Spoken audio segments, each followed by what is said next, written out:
Hi, I'm Old Norse Specialist Jackson Crawford.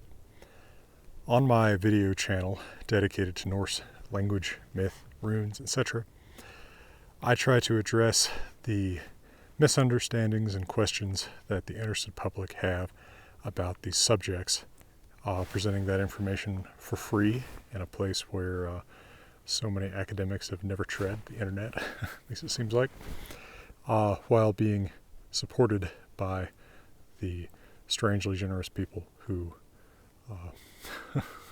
make monthly donations on my Patreon channel.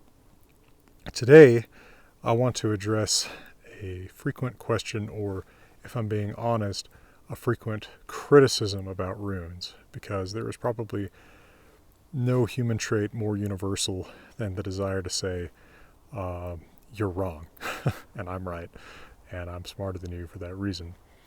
I tend to try pretty hard to resist that temptation myself, but since I often present real runic inscriptions as well as occasionally my own attempts at rendering in runes texts in Old Norse that were not originally preserved in them, like, say, Havamal or Olaf's Death Song, I get these remarks like, you idiot, you always forget to put ins in. And what that's actually related to is a real guideline in runic writing in the ancient and medieval world that prescribed leaving ins out in particular circumstances. So in this video, I want to look at why so many ins get left out in runes, and then why some other letters get left out from our perspective, and some other things like that, some unexpected things about runic writing that I'm going to treat in this short video that I've only treated in much longer videos heretofore.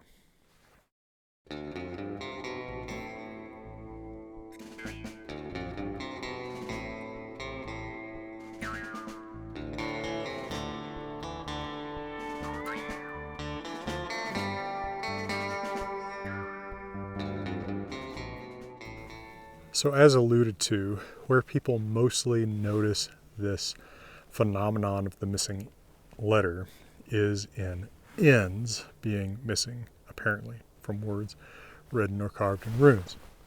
Now, what's going on with this is that runic writing, actually not unlike some ancient Greek writing, has a tendency not to write nasal consonants, that is, n and m, and if you want to get real technical, the variant of n that's actually the velar nasal n, before a, quote, homorganic stop, that is a stop consonant that is pronounced in the same part of the mouth.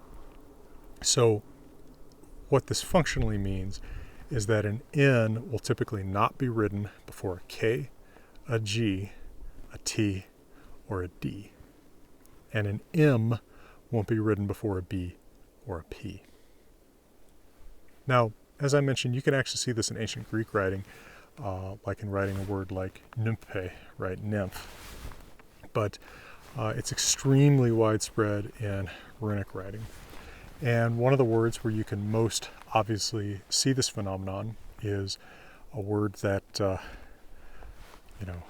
long after I'm a moldering corpse in an alley in Cheyenne, a couple of weeks from now, I will have contributed 1% to repopularizing Dranger, which is a major compliment in the Old Norse language, right? It's a term for a man of reckless courage and generally good character.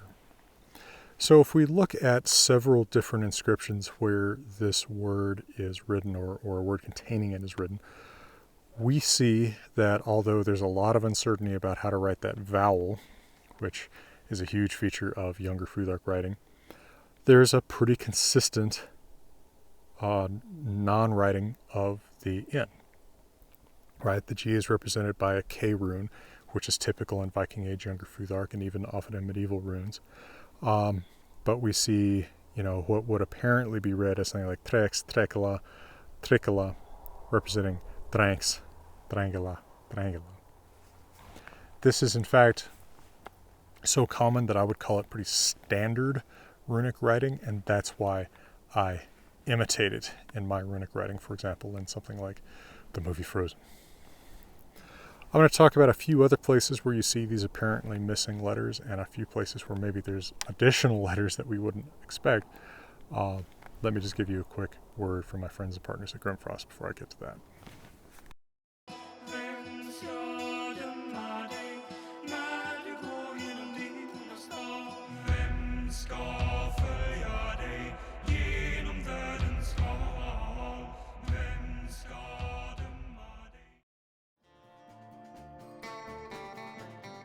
So another place you see this where you might decide to give me the actually treatment is where M's are left out in runic writing before B's and P's.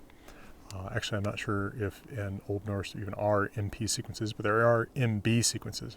And one of the most common words in that respect is right? So in classical Old Norse, the Old Norse you're going to read in the Eddas of the Sagas, this is It's a preposition that means about or around, but it also is often just used in poetry as kind of a filler syllable.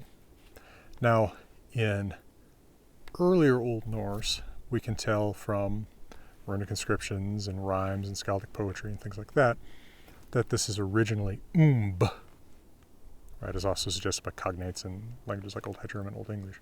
So UMB. This means that in younger Futhark runes, right, Viking Age runic writing, this usually is actually rendered as UB. So if you see me represent something like Sands of Havamal with the word in it using the runes for UB, you might think that I just made a complete typo, right, and typed the wrong letter. In fact, what's going on is that is the standard Viking Age way of representing that word, as you can see, for example, on the Ruckstone, where we also see N's missing before G's, like in the word drengi, right? So these aren't missing by accident, but rather when I represent runic writing that way, or when I show you some kind of runic inscription on this channel, what I'm doing is actually faithfully duplicating Viking Age writing styles. Now, on the other end of the spectrum, where you might actually see more letters than you expect, this is not so common, but I alluded earlier to how there is uncertainty among all these inscriptions I showed you that have the word dranger or some form of it on them, about how to represent that vowel.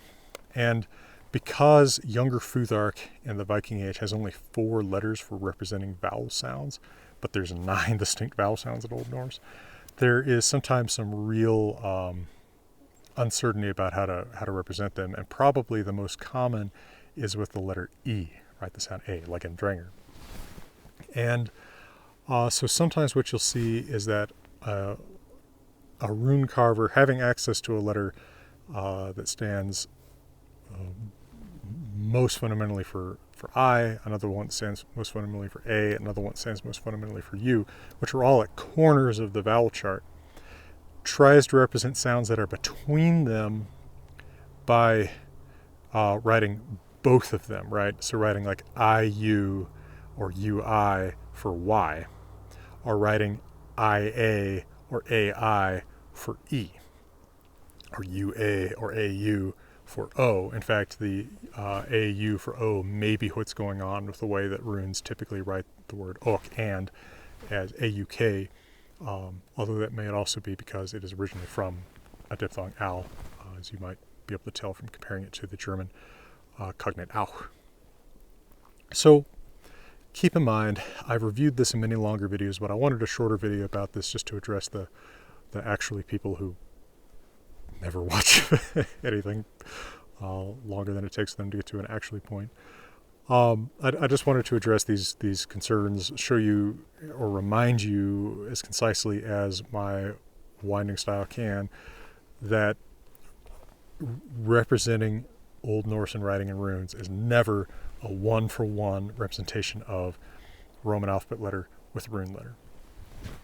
It's a different system of alphabetizing the language and has certain wrinkles of practice that are quite different from anything that we're used to in writing English, or indeed something like Icelandic, Swedish, Norwegian, and the Roman alphabet today.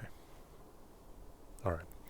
Well, from beautiful Colorado, let me wish you all the best.